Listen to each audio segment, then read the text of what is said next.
ভাই জামাই তো 3 জনের নিয়ে আইছি, দেখি 50% তা জামাই তো 3 জনই আছে, তা বাপু তুমি কি করো বাপু?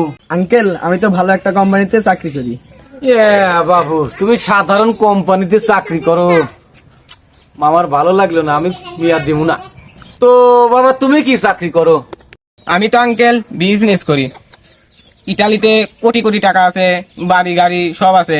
তো ঘটক সাহেব তোমার কি করছিলাম আমি? কি জানে কইছিলাম ভাই, আমার তো খেয়াল নাই। তোমার কইছিলাম না আমার সরকারি চাকরি একটা ছাওয়াল পছন্দ, আমি বেসরকারি সাথে মাইয়া বিয়া দিব না। আব্বা, না না না আঙ্কেল, আমি সরকারি চাকরি করি। তা বাবা তুমি সরকারি কি চাকরি করো?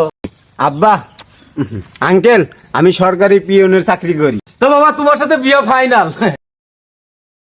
হালাই কামটা করলো কি? এই তো তোমরা যাও, আমি সরকারি জামাই পাই আগে।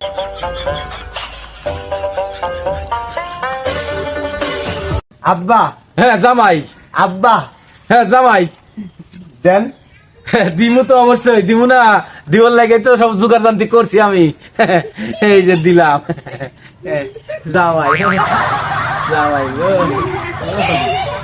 জামাই, জামাই, জামাই গো, জামাই। ওটাকে ফিটা পরে নেব না, আসো চলো যাই।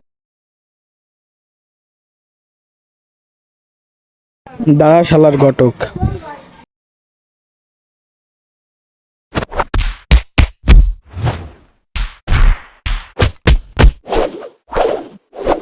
জীবনে আর গটকালি করবো না।